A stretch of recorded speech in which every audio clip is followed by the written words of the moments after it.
춥다고 무의식적으로 이야기하던 계절이 엊그저께 같은데 이제는 입을 열면 너무 더워 라는 말이 저절로 나오는 계절이 되었습니다. 오랜만에 이렇게 인사를 나눌까요? 날씨와는 상관없이 예수님 때문에 행복합니다.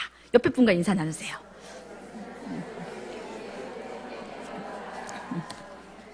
예은아, 날씨와는 상관없이 예수님 때문에 행복해. 네. 더우면 더운 대로, 추우면 추운 대로 말씀 안에서 행복을 주시는 하나님의 은혜로 2015년 이 여름이 우리 모두가 텅 빈 종교인이 아니라 알찬 신앙인으로 거듭나기 위해 주의 은혜의 진리 안에서 믿음이 더욱 여물어가는 기간이 되기를 소망합니다. 오늘 우리가 함께 읽은 출애굽기 24장에는 하나님과 이스라엘 백성들이 모세를 중재자로 세우고 피의 언약을 체결합니다. 하나님이 떨기나무 가운데서 모세에게 약속하신 대로 이스라엘은 애굽에서 나와 시내산에 도착하게 됩니다. 하나님은 언약 체결을 앞두고 애굽의 속박에서 그들을 건져내신 일과 고센에서부터 시내산에 이르기까지 광야에서 인도하신 일을 상기시키시면서 그들을 향한 당신의 사랑을 다시 한번 확증하십니다. 출애굽기 19장 14절에 보면요. 독수리 날개로 업었다라는 표현을 통하여서 험난한 여정 가운데서도 이스라엘을 안전하게 보호하시고 인도하신 하나님의 자비와 위엄과 능력, 그리고 이스라엘의 절대 안전에 대한 확신을 보여주고 있습니다. 바로의 압제에서 종살이하던 이스라엘 백성에게는 자유도 안식도 정체성도 없었습니다. 따라서 출애굽은 자유를 향한 여정의 시작이었고 광야는 이스라엘이 노예 근성을 버리고 참 자유민으로 거듭나게 할 연단의 장이었습니다.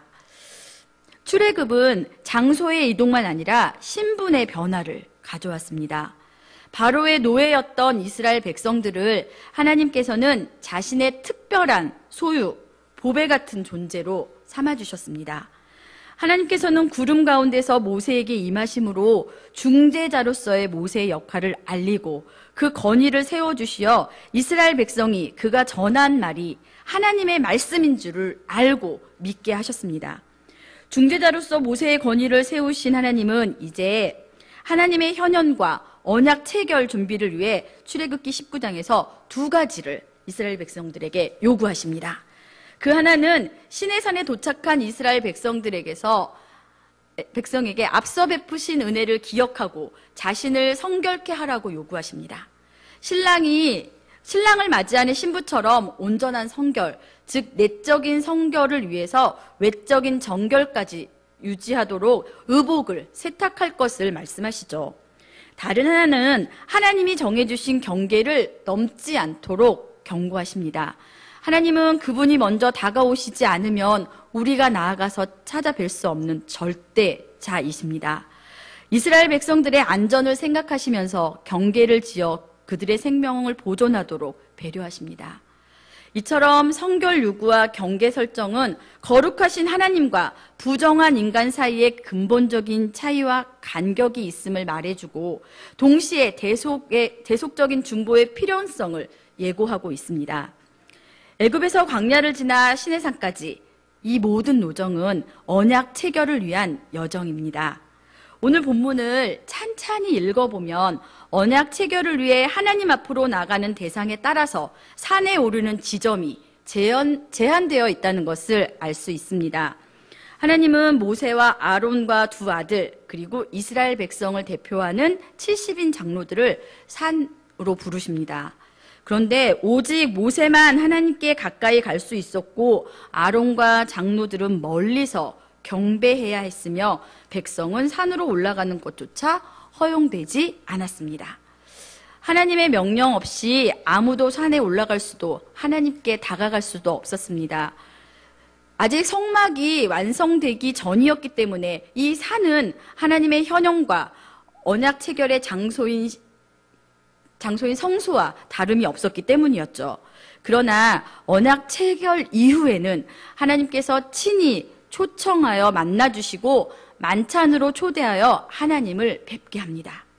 출애굽기 24장 11절을 함께 읽어보겠습니다. 출애굽기 24장 11절입니다. 하나님이 이스라엘 자손들의 존귀한 자들에게 손을 대지 아니하셨고 그들은 하나님을 뵙고 먹고 마셨더라. 하나님을 배웠음에도 불구하고 그들은 아무런 해를 입지 않고 아무 구분도 경계도 없이 산 위에 계신 하나님의 초청을 받아서 특별한 임재와 영광을 누리게 됩니다. 그리고 이제는 그리스도의 십자가의 죽음과 함께 언약이 온전히 성취되었습니다. 그래서 살아계신 하나님께 나아가 교제하고 은혜를 받을 수 있는 생명의 길이 예수를 믿는 모든 이들에게 열리게 되었습니다.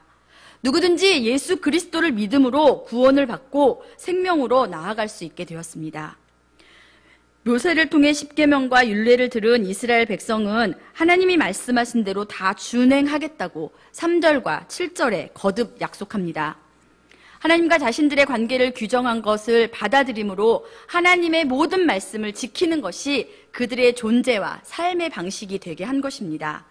그들은 형식적인 율법 준수에 머물지 않고 하나님이 말씀하신 대로 준행하겠다는 고백을 통해 하나님을 향한 헌신과 순종을 다짐하죠. 그리고 이 언약과 맹세를 확증하기 위해서 모세는 산 아래 단을 쌓고 12기둥을 세우고 화목제와 번제를 드리게 한 후 언약서를 낭독하고 언약의 피를 뿌렸습니다. 여기서 우리가 간과하지 말아야 할 것은 하나님께서 진정 원하시는 것은 제물이 아니라 이스라엘이었고 제사가 아니라 순종이었다는 것입니다. 하나님의 말씀은 순종해도 되고 하지 않아도 되는 것이 아니라 순종해야만 살 수 있는 명령인 것입니다. 순종 없이 수많은 백성과 비옥한 땅만으로는 하나님의 나라는 설 수 없습니다. 출애굽기 19장 5절 세계가 다 내게 속하였나니 너희가 내 말을 잘 듣고 내 언약을 지키면 너희는 모든 민족 중에서 내 소유가 되겠고 라고 약속하시면서 거룩한 신분과 사명 역시 순종할 때만 누릴 수 있는 선물임을 우리에게 말씀하십니다. 의식에는 그 의미를 내포하고 있습니다.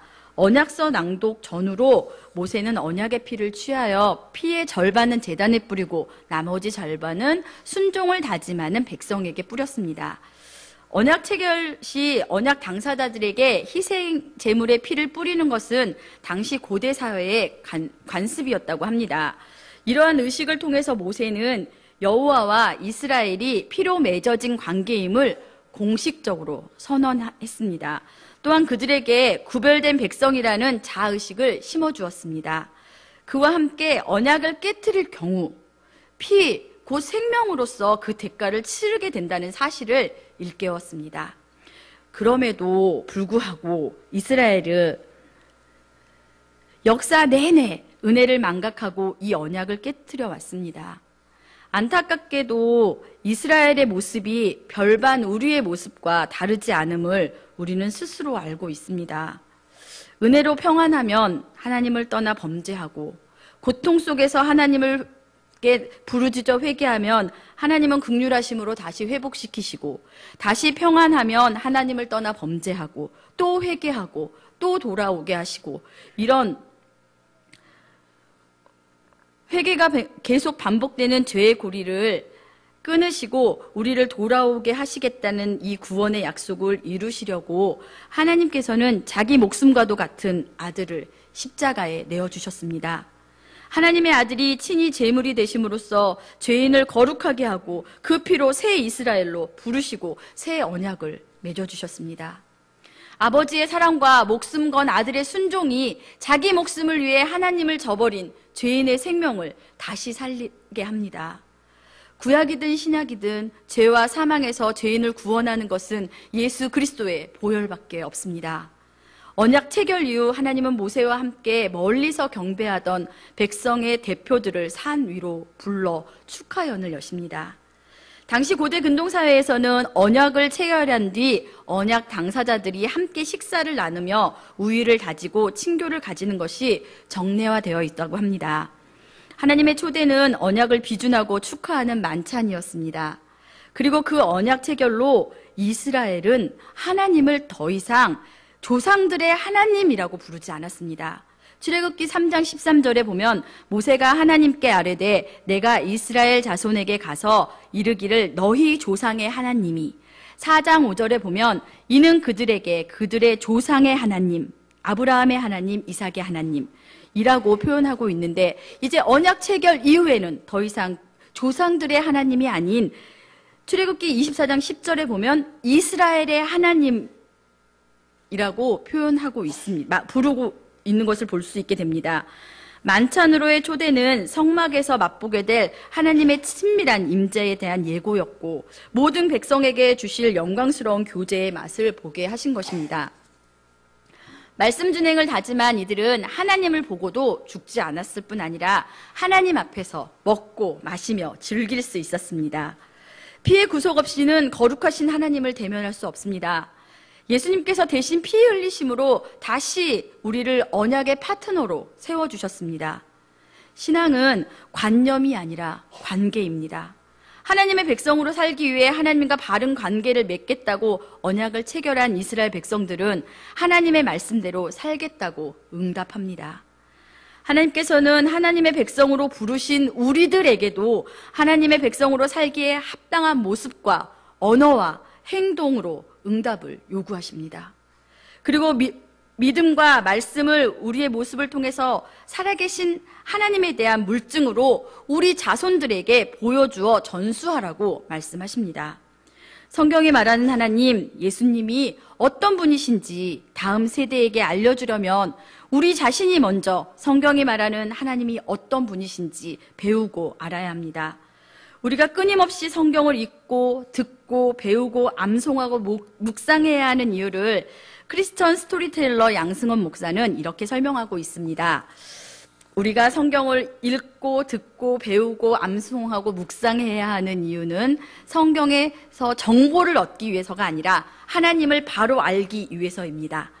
대단한 정의를 기대하셨겠지만 우리가 너무나 잘 알고 있는 그런 내용이죠. 우리의 모든 삶의 방식은 하나님을 바로 아는 것에 맞추어져 있어야 한다는 것입니다. 또 그는 다음 세대에게 믿음을 전수하기 위해서 영어를 잠깐 쓰겠습니다. 포엘 동사를 사용하여 설명합니다. 4개의 L자가 들어가는 단어라는 뜻입니다.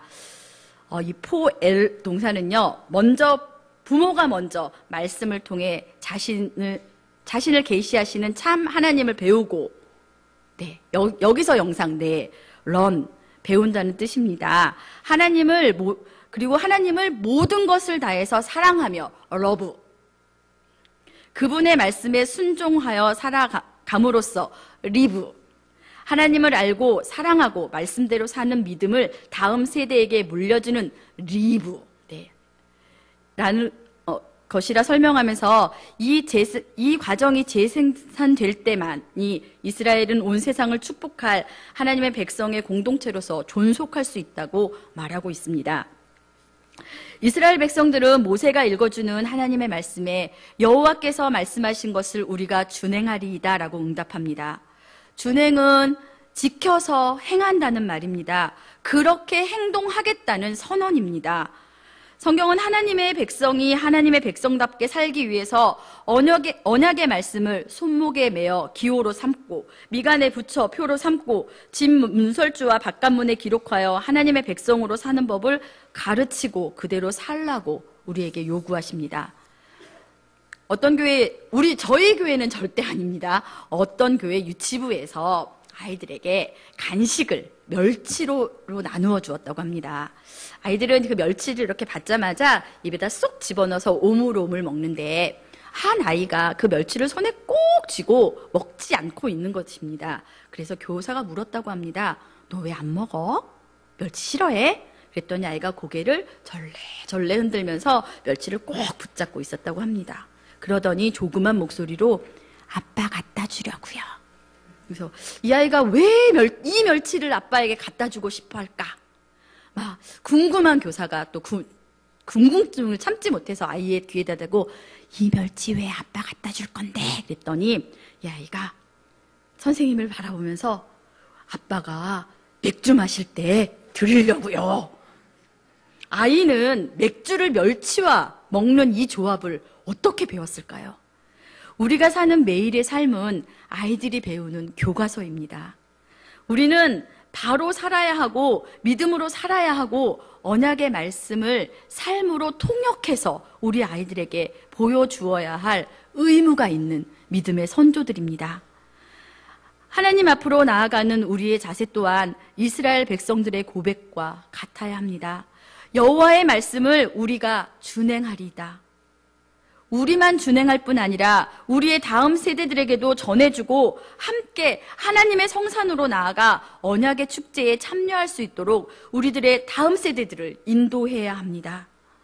사랑하는 여러분, 하나님과의 만남은 반드시 변화로 이어집니다. 이 여름 우리의 자녀들과 우리의 믿음이 형식적인 제사가 아닌 언약의 말씀에 순종하는 것으로 결단하고 변화되어지는 계절이 되기를 소망합니다.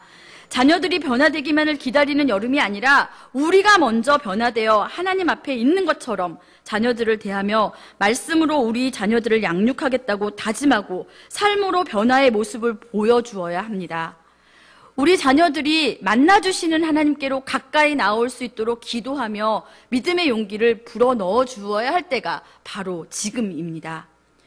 여름 행사를 준비하는 전교인 새벽 기도회로 모이고 있습니다. 하나님의 성산으로 나아가는 이스라엘 백성들처럼 주의 전으로 나와서 우리 자녀들의 여름이 말씀으로 충만하며 우리 자녀들의 입술을 통하여서 여호와여 우리가 주의 말씀을 준행하겠나이다 라고 고백할 수 있는 믿음의 결단이 있기를 위해서 우리가 함께 기도해야 합니다. 언약 체결 후 이스라엘 백성들을 축제로 나오게 하셨던 하나님을 기억하면서 하나님께 나와 기도하고 우리의 자녀들이 이번 여름을 하나님 앞에서 축제의 시간으로 보낼 수 있도록 우리의 헌신을 준비하고 자녀들의 순종을 준비시키는 시간이 되기를 소망합니다. 함께 기도하겠습니다.